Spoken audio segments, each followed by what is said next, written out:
Olá, irmãos, a paz do nosso Senhor Yeshua, tudo bem com vocês? Hoje você vai aprender que o dízimo é uma coisa santa e que os homens e a religião converteram em coisas profanas. Converteram o dízimo em coisas profanas.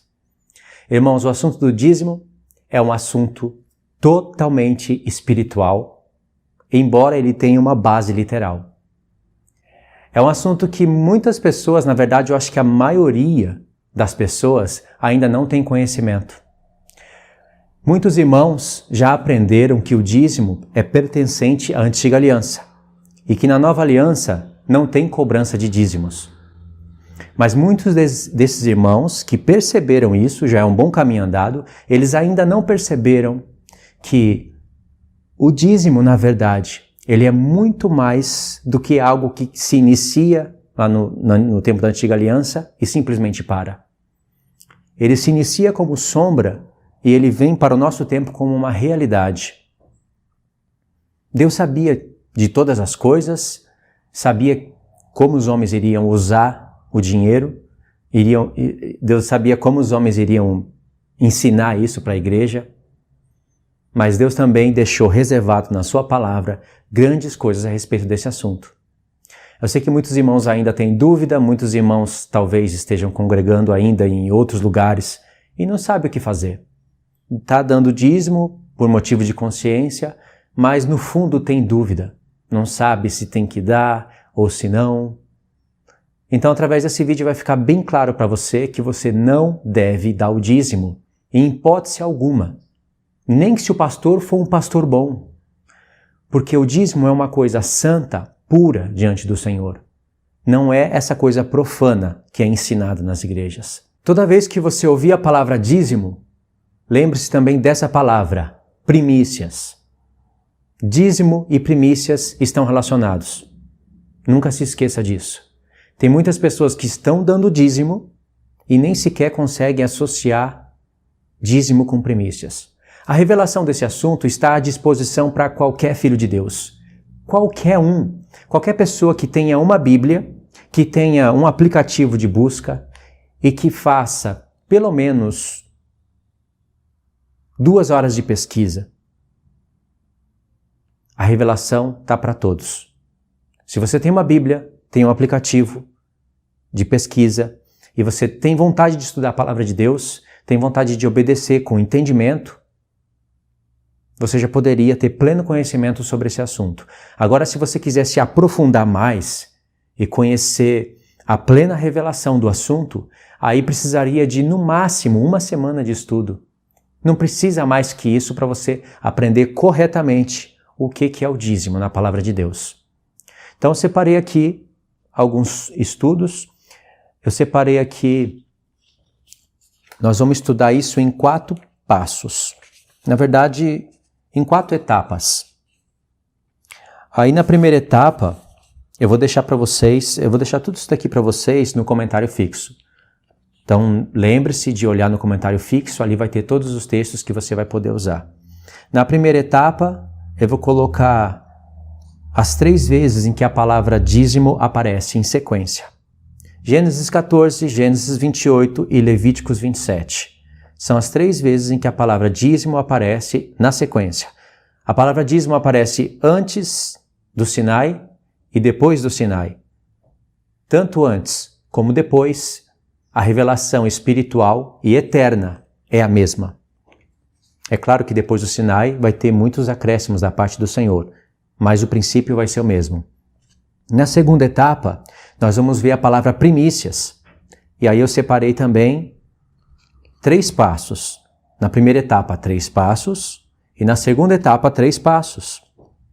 Gênesis 4, Gênesis 49. E o terceiro passo, eu coloquei aqui 4 textos. Aí na terceira etapa, nós vamos estudar sobre as festas. É coisa rápida, não demora muito. Nós vamos focar na festa do Pentecoste, na festa dos tabernáculos. E na 4ª etapa, nós vamos ver como o maior dos apóstolos interpretou a palavra dízimo e a palavra primícias no Novo Testamento.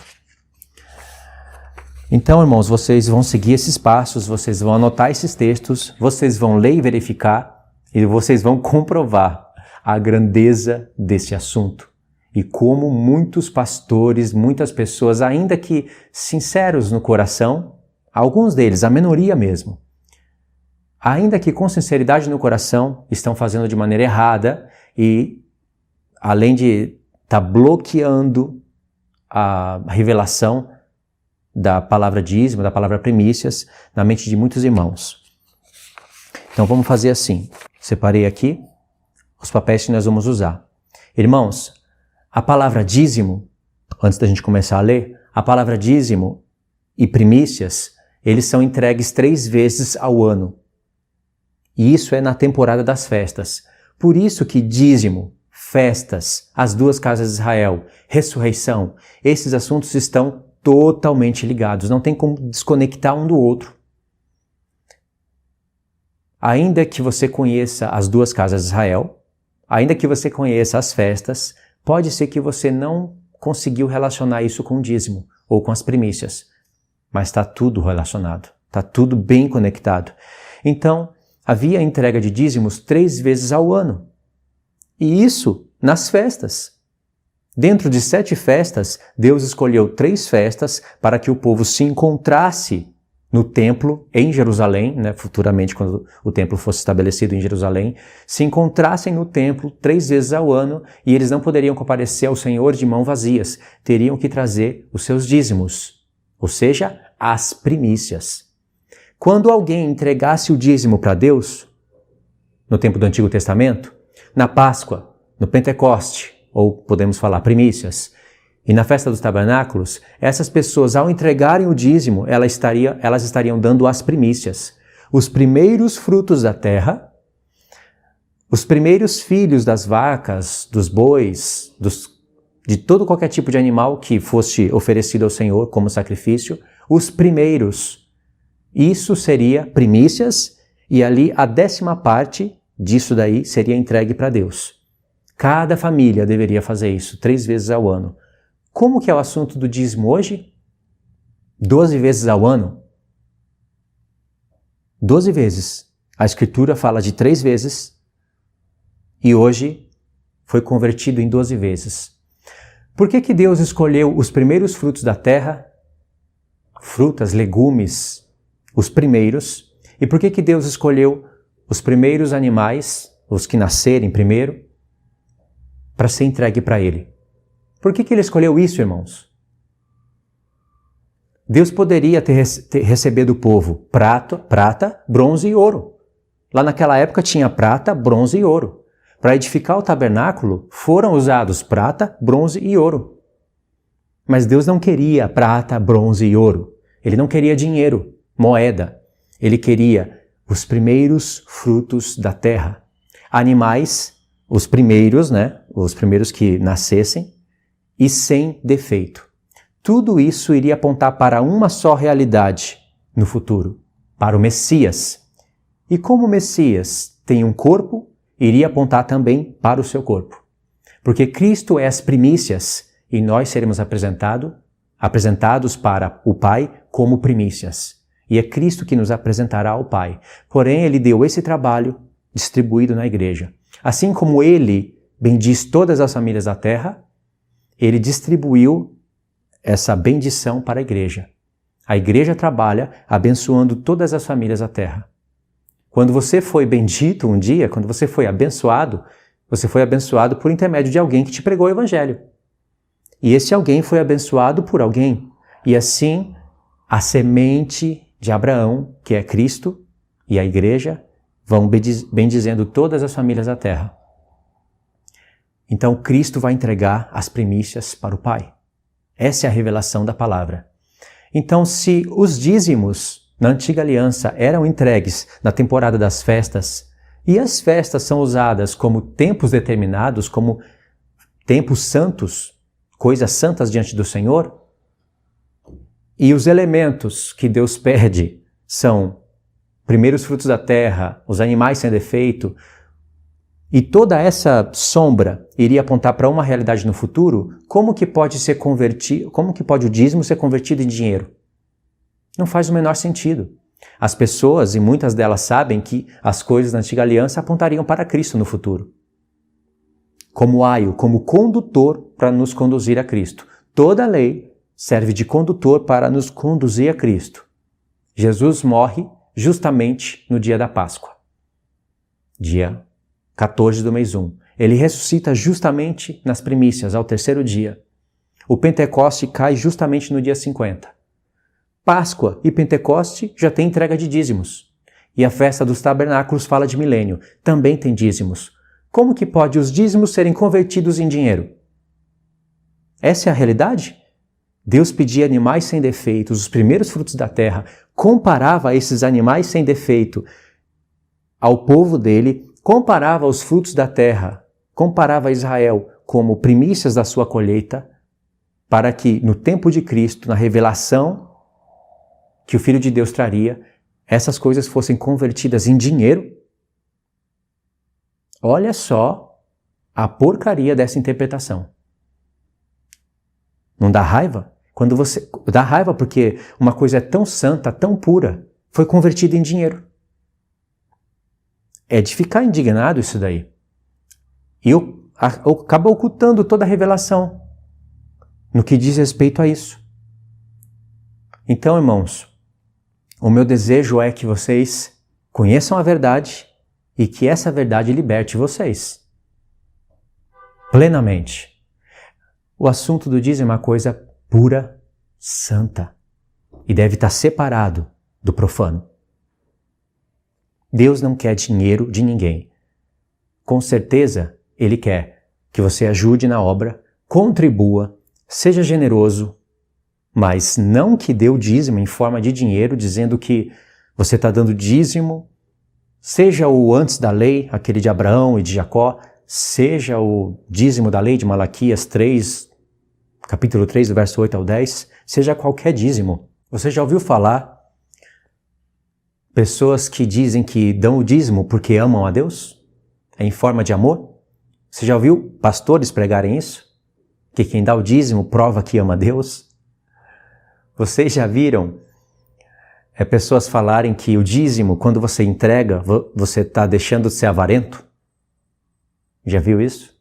Tem pessoas que chegam até o ponto de espiritualizar os gafanhotos lá do dízimo em demônios, que vão roubar os seus bens caso você não esteja dizimando. Então o dízimo da lei foi convertido em dinheiro e os gafanhotos em demônios. Fala a verdade. Não é à toa que aos olhos dessas pessoas, tanto as que cobram como as que dão, a revelação está oculta, por causa do coração. Todos têm acesso a uma Bíblia. Todos os que fazem isso têm acesso a uma Bíblia. Todos podem estudar. Então, irmãos, vamos ler aqui os textos, né? Gênesis 14, do 18 ao 20. A primeira vez que aparece a palavra dízimo está relacionada com Abraão, e pode acreditar, aqui tem grande revelação. Assim como no dízimo de Jacó também tem muita revelação. Só que eu não vou falar nem de um e nem de outro. Eu só vou mostrar que a palavra aparece. Então vamos ler Gênesis 14, a partir do verso 18 até o 20.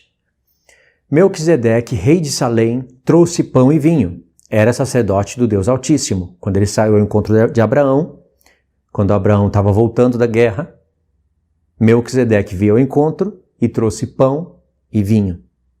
Olha só o cenário espiritual. Verso 19. Abençoou ele a Abraão e disse: Bendito seja Abraão pelo Deus Altíssimo, que possui os céus e a terra. E bendito seja o Deus Altíssimo, que entregou os teus adversários nas tuas mãos. E aí, o texto diz: E de tudo lhe deu a Abraão o dízimo. Pronto, 2 versos. Aí, você já viu pessoas usando isso daqui para dizer que nós temos que dar o dízimo de Abraão e não o dízimo da lei?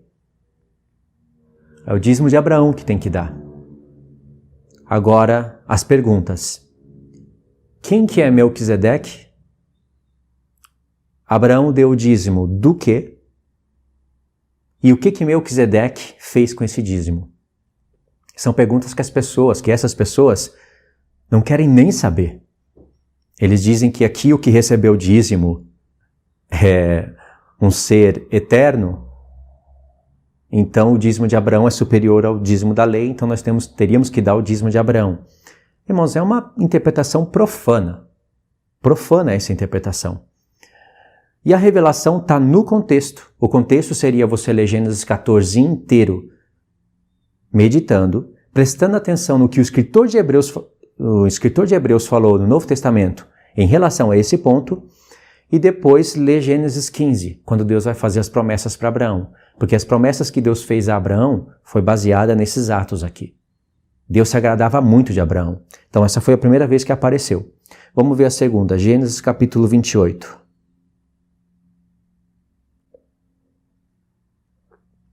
A partir do verso 18 também. E do 18 até o 22. Jacó, tendo se levantado cedo de madrugada, tomou a pedra que havia posto por travesseiro e a erigiu em coluna, sobre cujo topo entornou azeite. E o lugar dessa cidade, que outrora se chamava Luz, Jacó lhe deu o nome de Betel. Fez também Jacó um voto, dizendo: se Deus for comigo e me guardar nesta jornada que empreendo, e me der pão para comer e roupa para que me vista, de maneira que eu volte em paz para a casa do meu pai, então o Senhor será o meu Deus, e a pedra que erigi por coluna será a casa de Deus. E de tudo quanto me concederes, certamente eu te darei o dízimo. Eu já vi interpretações carnais em cima desse texto também. Jacó estava barganhando com Deus, né? Se Deus me der isso, e me der aquilo, e me der aquilo outro, aí ele vai ser o meu Deus e aí eu vou dar o dízimo. Mas a questão aqui é que Jacó prometeu dar o dízimo para Deus. Só que você tem que olhar para o contexto e se fazer perguntas. No contexto, Jacó teve um sonho profético que diz respeito a realidades futuras. Como que pode, a partir do verso 18, quando ele acorda desse sonho, ele fazer coisas que seriam convertidas para o nosso tempo como dinheiro? Então, Jacó prometeu dar o dízimo. Quando que ele deu o dízimo? Ele prometeu que daria o dízimo e, de fato, ele deu o dízimo. E o dízimo que Jacó vai dar é relacionado com os seus filhos, com as 12 tribos, nas quais Deus vai pedir o dízimo para todo Jacó, para todo o Israel. Jacó vai ter uma luta com um anjo. Esse anjo vai mudar o nome dele de Jacó para Israel. E Deus vai pôr o dízimo para Israel, para eles fazerem, literalmente, como justiça para o povo, porque o dízimo literalmente trazia justiça para muitos, porque o dízimo cuidava da viúva, dos pobres, dos necessitados e dos levitas, que não tinham herança diante do Senhor. E todos se alegravam com a entrega de dízimos. E isso, como fazia justiça, o povo era aceito na base desse ato, na base do dízimo. Isso apontaria para a justiça do filho no futuro. O contexto é esse, e o texto é esse, dízimo de Jacó. Está relacionado com o dízimo de Abraão? Claro que está. Está relacionado com o dízimo da lei? Está relacionado. Embora na lei vai ser um tempo diferente, vai ser um tempo onde vai haver templo, vai haver muitas famílias em aliança com Deus, mas é o mesmo princípio. Dízimos, as primícias. Aí o terceiro texto, agora nós vamos entrar dentro do livro da lei a partir do Sinai, né? Porque essas coisas que nós lemos também fazem parte do livro da lei, só que num tempo que aconteceu antes da lei. Agora, um tempo que aconteceu depois que veio a lei, depois do Sinai, está em Levíticos 27, a partir do verso 30.